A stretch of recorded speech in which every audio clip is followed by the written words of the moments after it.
nous allons démarrer l'atelier la formation avec Madame Valérie Demey de Pôle emploi, avec Julien Labracherie, mission locale, et Valérie Pouzet d'Interfacea. Donc, nous allons vous poser des questions en alternance entre la mission locale et Pôle emploi. Puis Interfacea interviendra.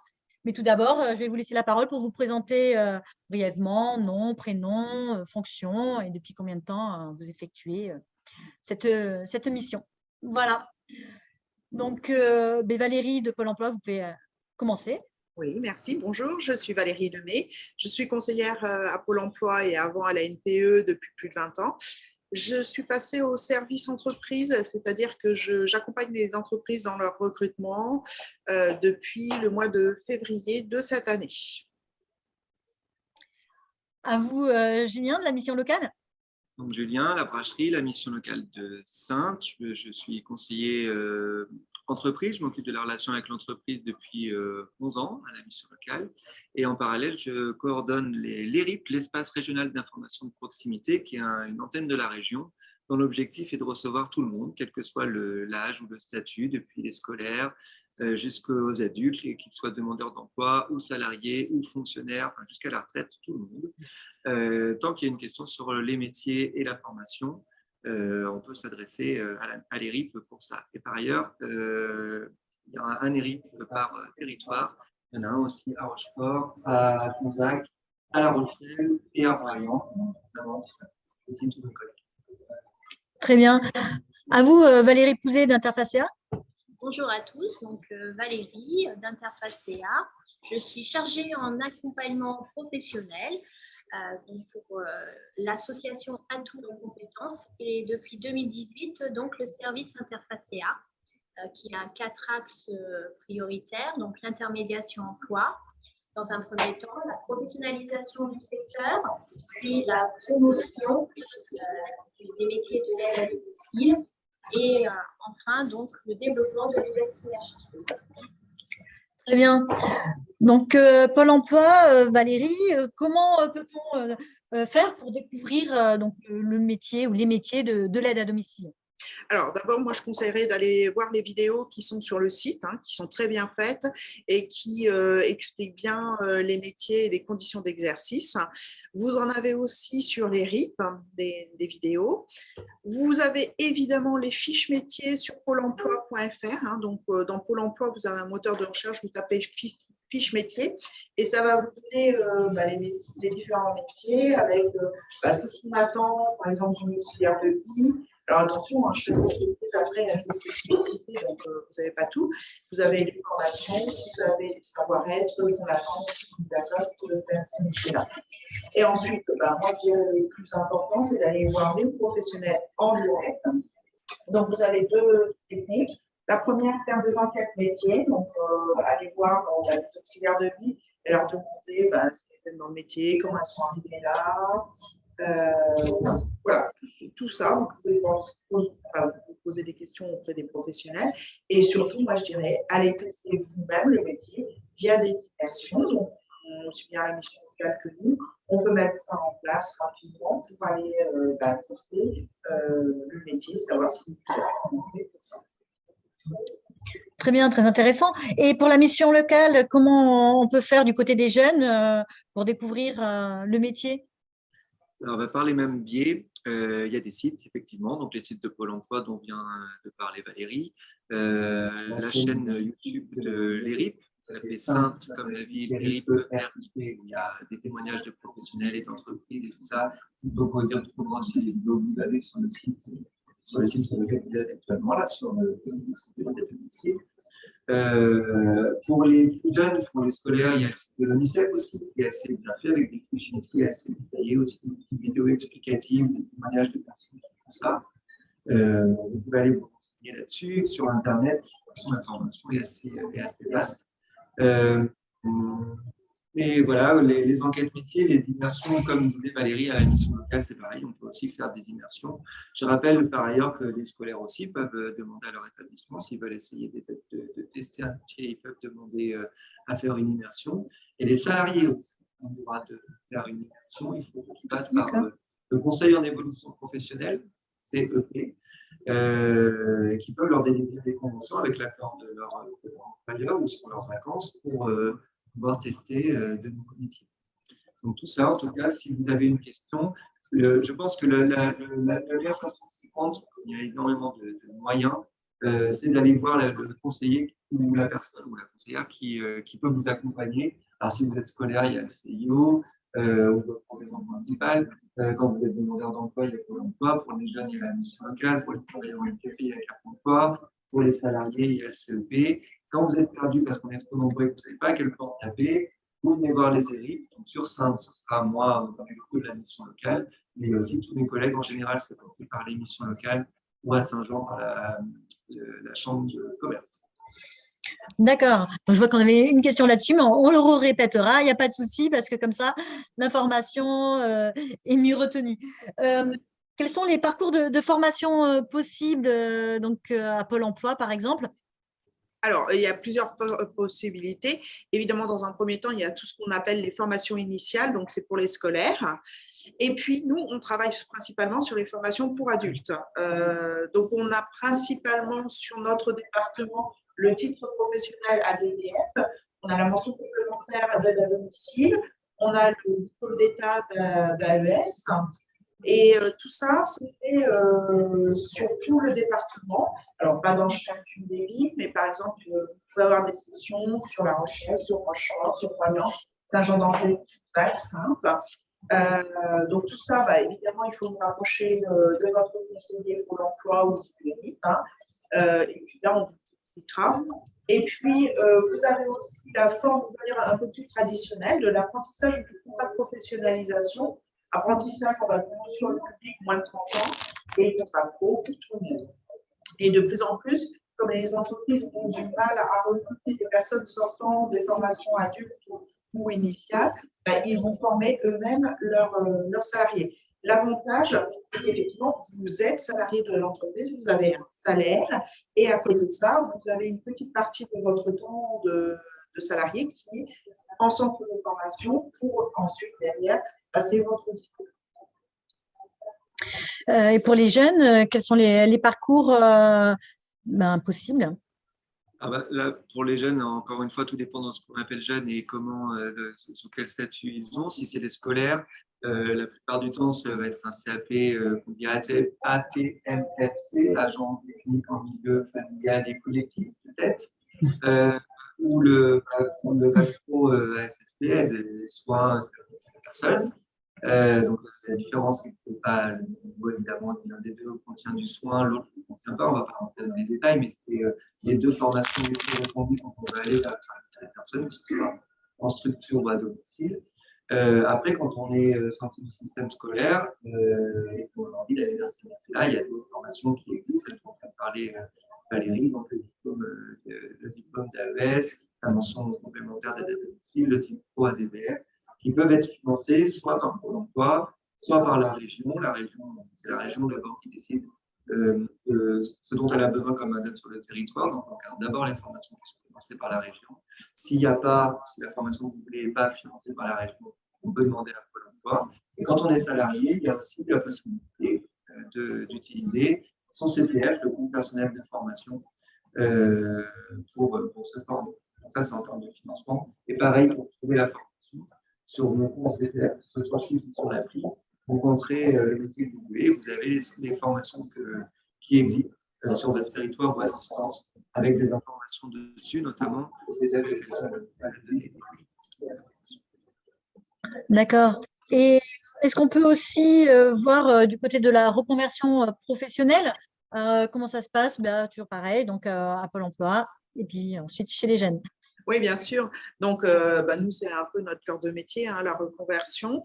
Alors, on n'est jamais fermé sur aucune reconversion, mais par contre, on veut toujours que le projet soit validé. Donc, nous, ce qu'on veut dire par valider un projet, c'est avoir étudié tout ce qui était en relation avec les contraintes du métier, les horaires, est-ce qu'il y a des bords de charge et vous ne pouvez pas en faire, est-ce qu'il y a des problèmes de garde d'enfants, voilà, on étudie tout ça. Donc, comment on le fait? En particulier, on va vous demander d'aller faire des enquêtes métiers, de faire des immersions, d'aller découvrir découvrir les métiers via les vidéos ou les fiches métiers dont j'ai parlé précédemment, voire aller voir les RIP pour plus d'informations sur certaines formations. Mais voilà, tout ça va faire que ce n'est pas nous qui allons dire le projet est validé, mais c'est vous aussi qui allez vous voir si vous avez des contraintes et vous ne pouvez pas les dépasser. C'est-à-dire que s'il y a un problème de garde d'enfants et que le métier, il faut absolument finir vers 20 heures, il ne faut pas vous orienter dans ce secteur-là. Donc, de toute façon, c'est quelque chose qui va être construit entre la personne en reconversion et la personne qui l'accompagne. Et puis, dès lors qu'on se dit, bon, OK, feu vert, tout a été étudié, on peut y aller, on envisage la formation, et bien là, on va faire qui va financer la formation. Donc, comme a dit Julien, on va aller voir nos financements de formation.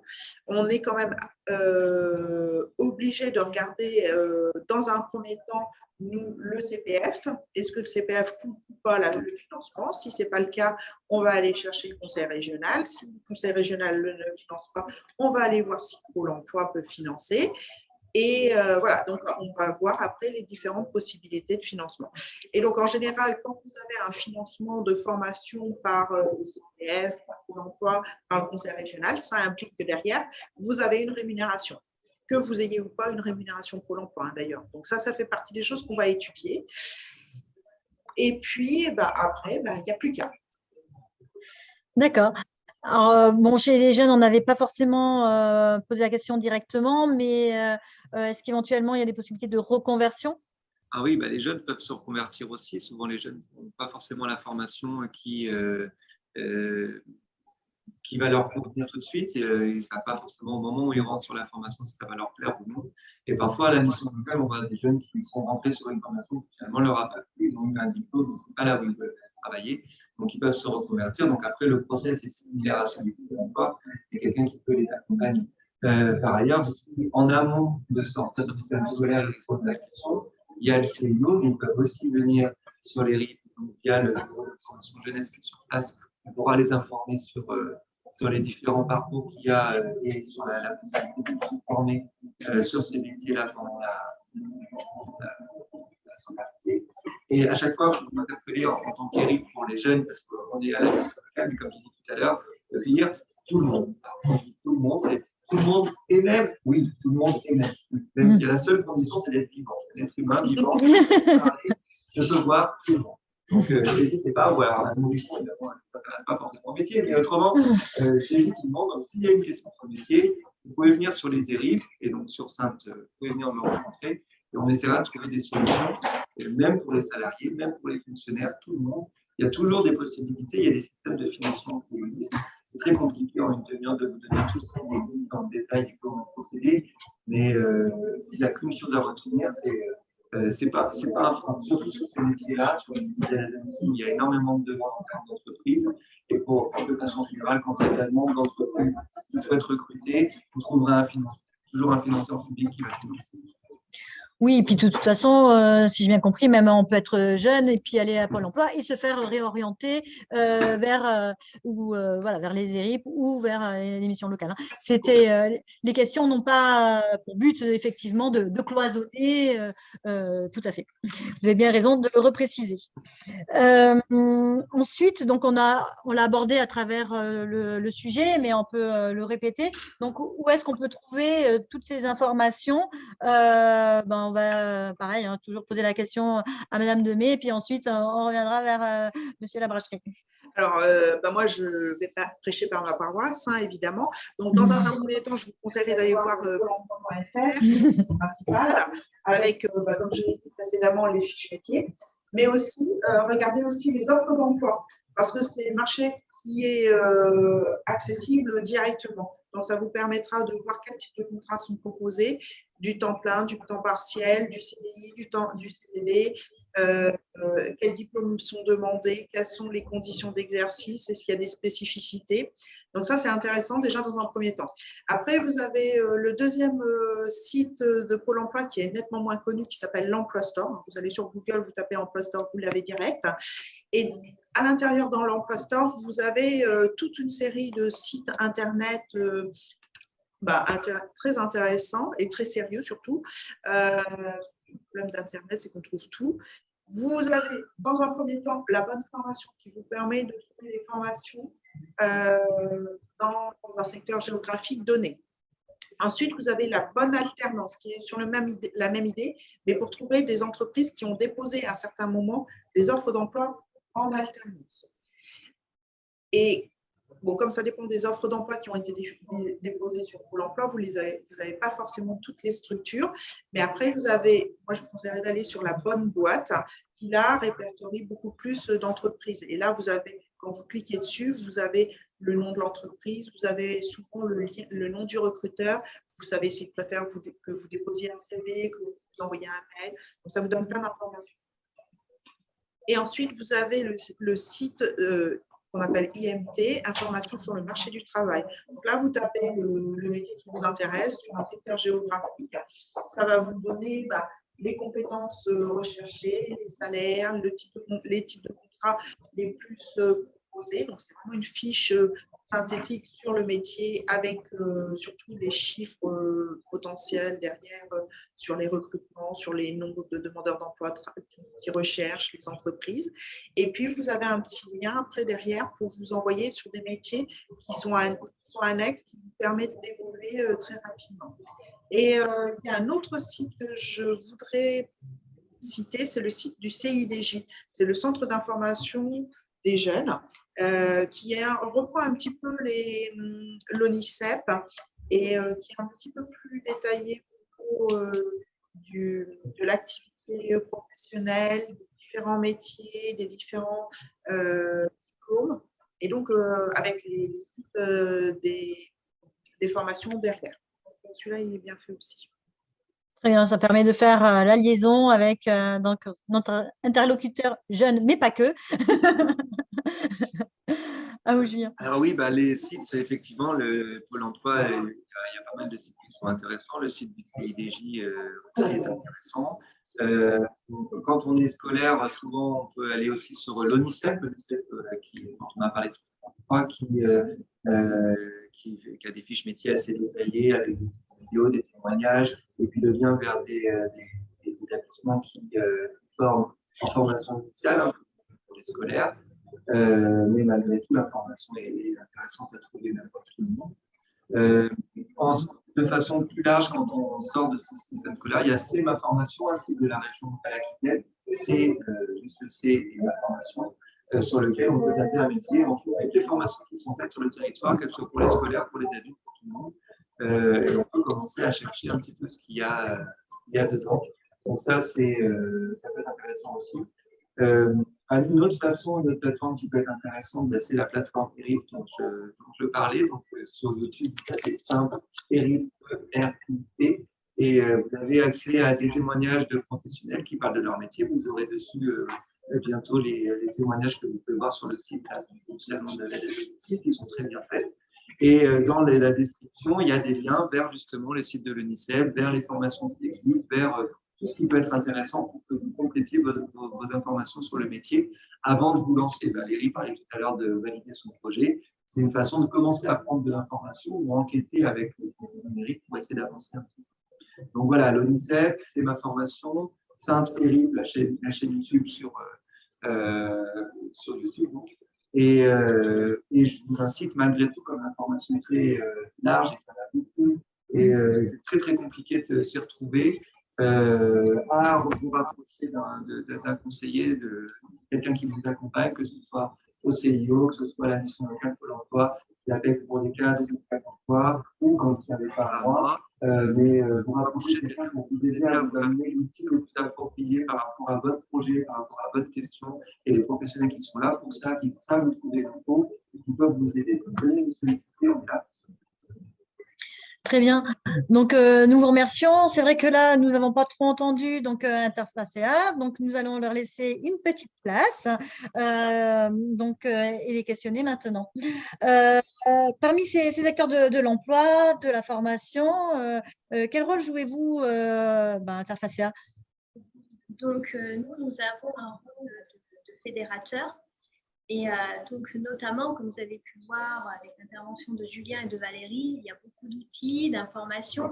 Et donc là, notre objectif, notre rôle, c'est justement de recenser toutes les informations, tous les outils, les offres de formation proposées par les acteurs de l'emploi et de la formation lorsque nous recevons un demandeur d'emploi, et ensuite de les orienter vers l'acteur le plus adéquat à répondre à leur demande.